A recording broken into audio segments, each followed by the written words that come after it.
Hello there and welcome to another impromptu Elite FPL video. Like always, we just record a video, we'll do a stream whenever we can be bothered, and I just thought I genuinely do not want to be indoors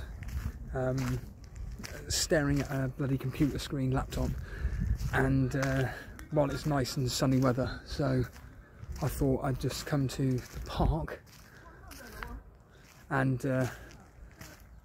well, I say park, it's just a giant field with a playground in the middle of it.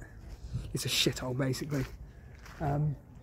But so I'd rather just walk out in the sun with a phone in my face.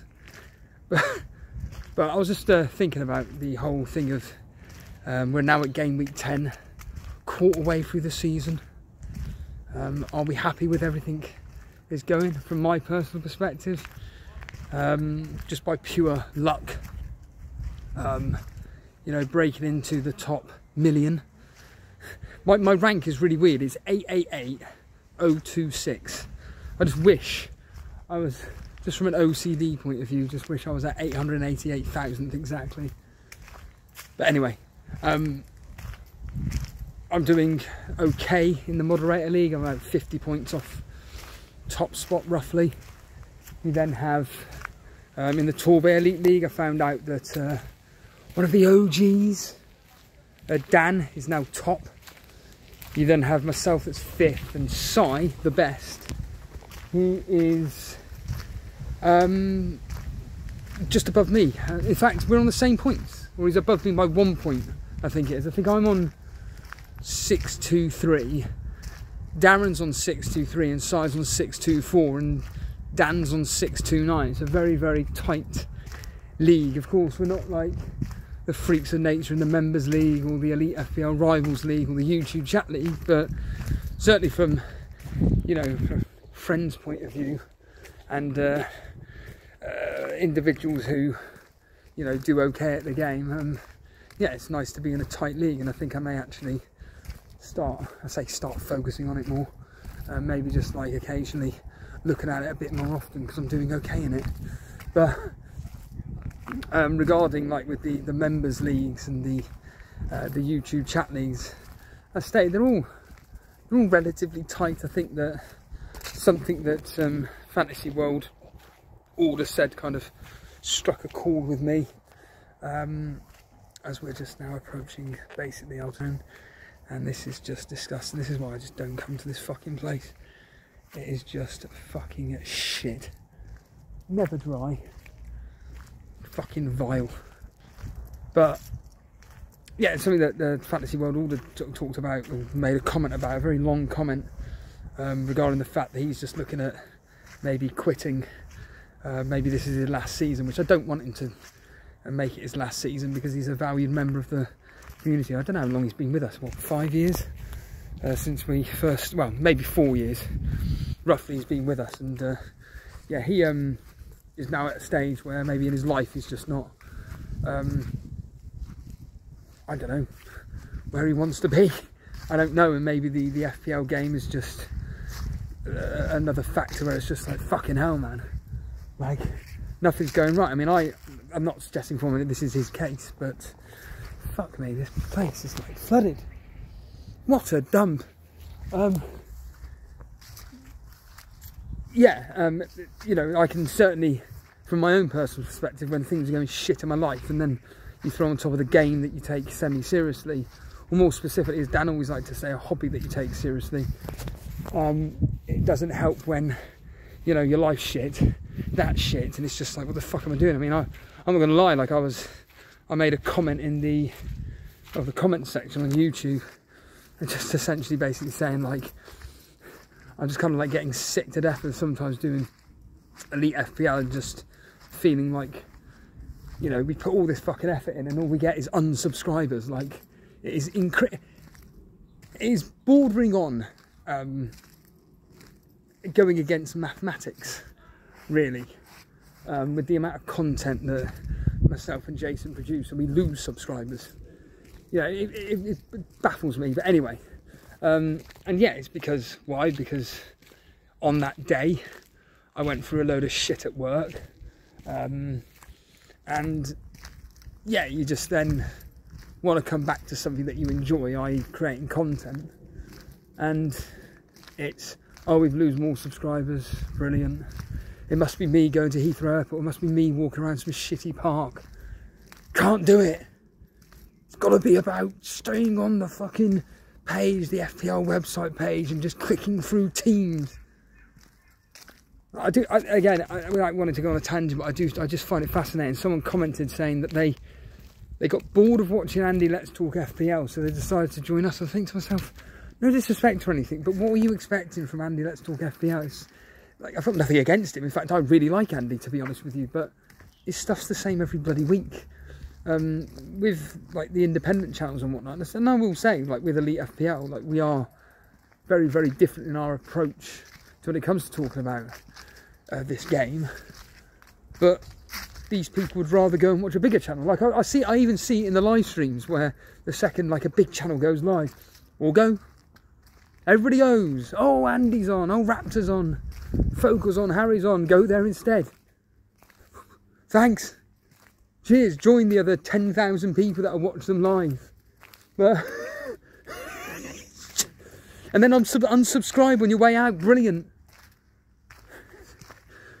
Oh, I can laugh about it. But yeah, with Fantasy World Order, the whole thing of, like I said, him thinking of quitting because he just doesn't like the fact that the game is, well, in his opinion, has become shit, and just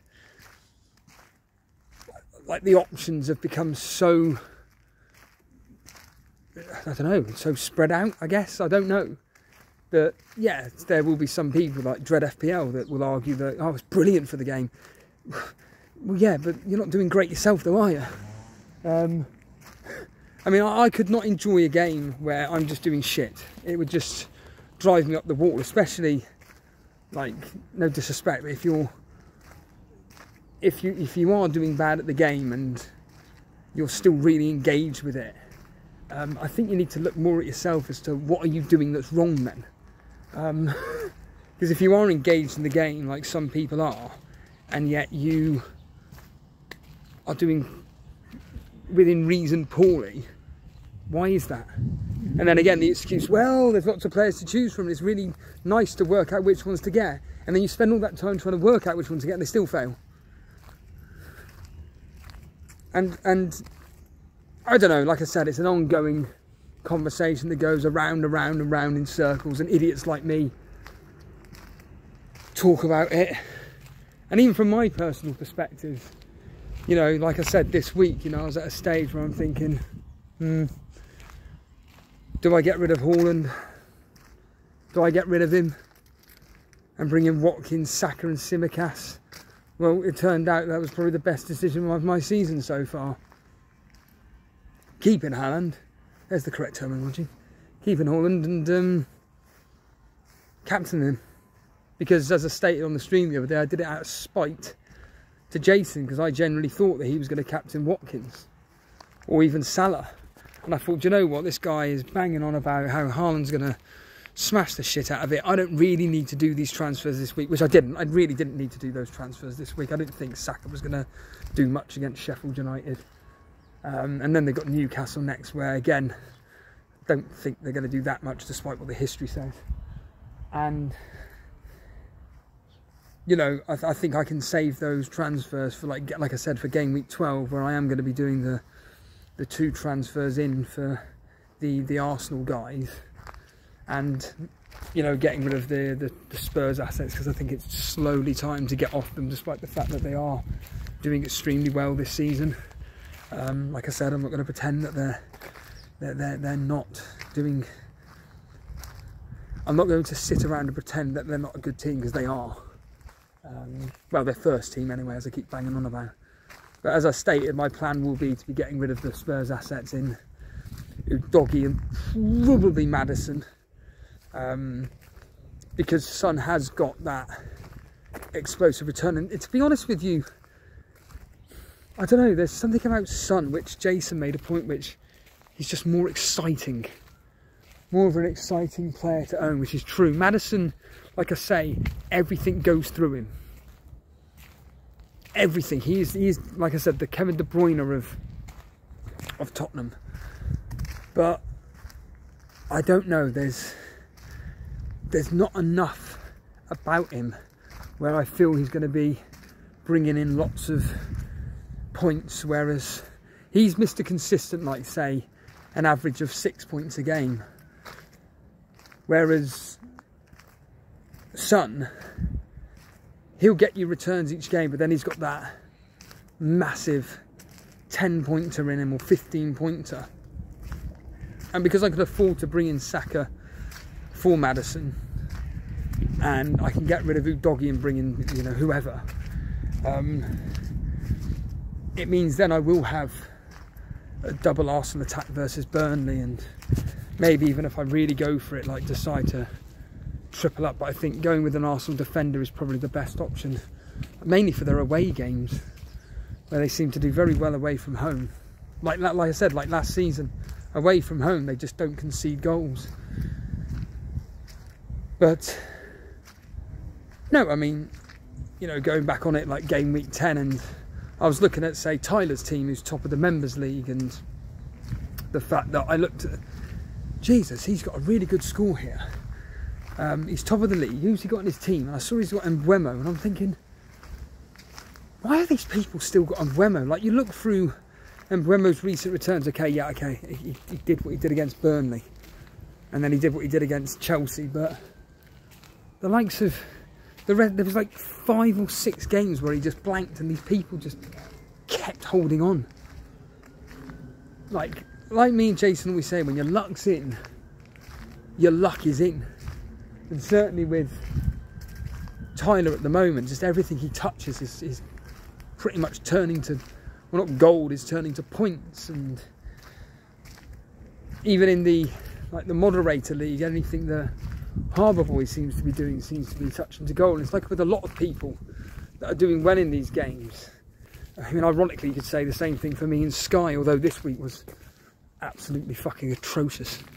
But in fact, I would say, ironically, in Sky, so in FPL, I made one of the best decisions this season in Sky.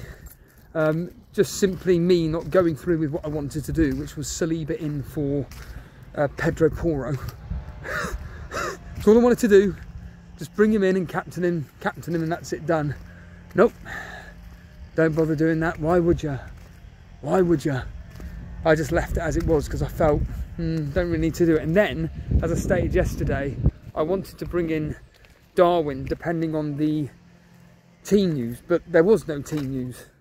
All I got from, let's blame FPL Rockstar, all I got from Rockstar was the fact that, it was again that Simicast and 2 other nobodies I couldn't give a stuff about were starting. I'm thinking, great. So I can't even find out if Nunes is going to be playing or not. And if I had found out Nunes was playing, I was going to be bringing him in for Maddison. And that was it.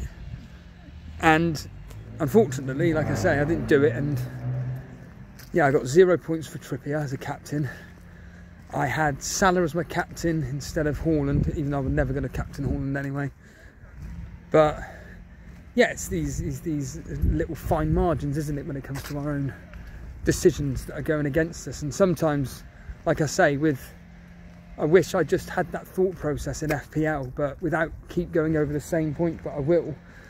With FPL, it's so savage in the sense of, oh, I can't bring in that player because he's going up in price, or I can't do that because he's dropping in price. So if I don't take him out now, I'll lose this money, so I'm going to have to bring it.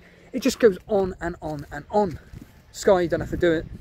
Oh look, this player has got really good fixtures this time round, and I'm kind of, my hand is forced into not really doing many transfers because I've only got so many per season, 50. And in the case of FPL, you know, you've got Jason who's talking about, well, for game week 12 or whatever it is, I'm hoping by this coming Sunday I'm going to be able to do the Nketiah in for whoever it was and take out whoever it was for Saka.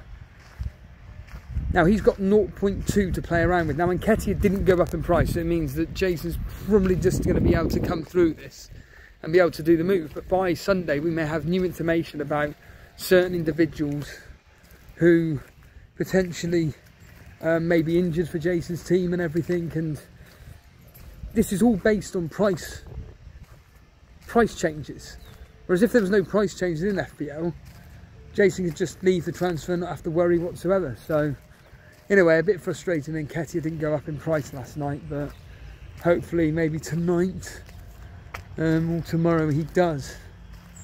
Certainly, like from my point of view, bringing in Nketiah, Douglas Luiz and Matoma, bit of a, I said benching headache. I'm still probably gonna bench Nketiah this week, although looking at the basic stats, actually Douglas Luiz only seems to return at home, so I may just think to hell with it, I'll play Nketiah ahead of Douglas Luiz and hopefully get the best out of that. But anyway, anything else I need to talk about? As Mr. Reed says on voice message, anything else I need to say?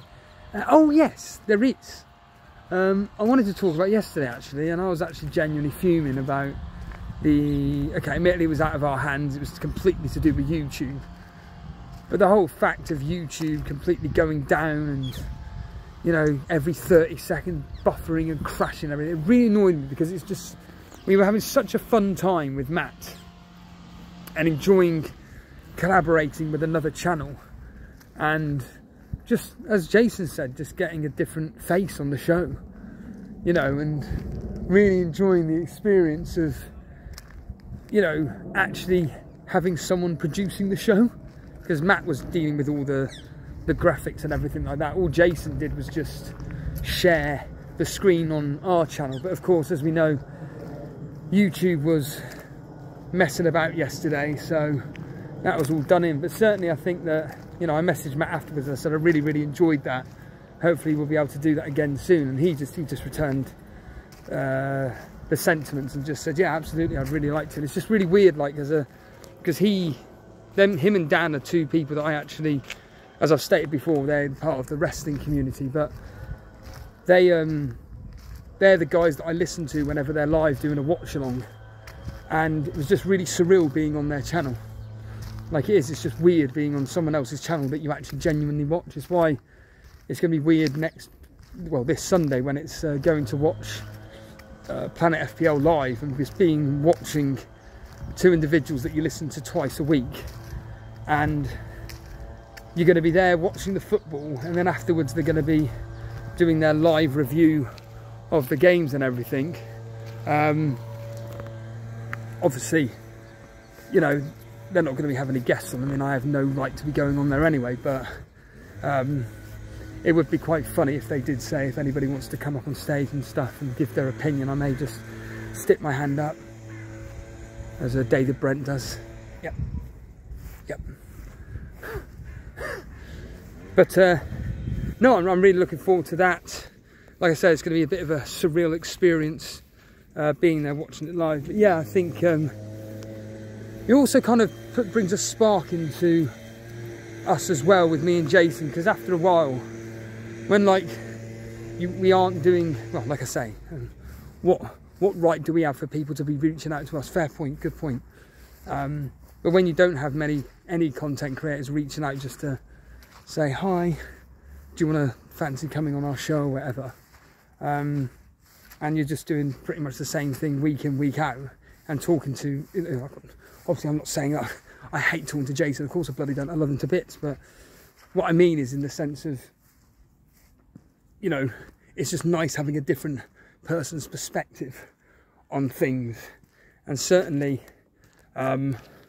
with what we're, you know, I'm just going to go that way, fuck it. Certainly with what we're doing, you know, with the watch alongs and everything, having someone different there was, like I said, a lot of fun. I really did think that Matt and Jason really did hit off, because I know, you know, let's get real here, Jason does like the camera on him, and he does like chatting with you guys. And Matt's also the same. Matt's another one who can talk all day on various subject matters.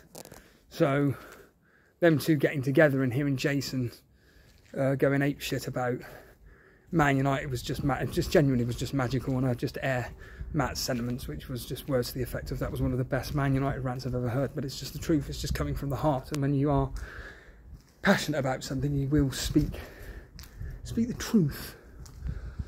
Anyway, let's get out of here. Thanks for watching. Make sure you hit the like button. Make sure if you are watching, you're not unsubscribing. But yeah, if you are new around here and you enjoy what me and Jason do, make sure you are hitting that subscribe button. Anyway, see you later.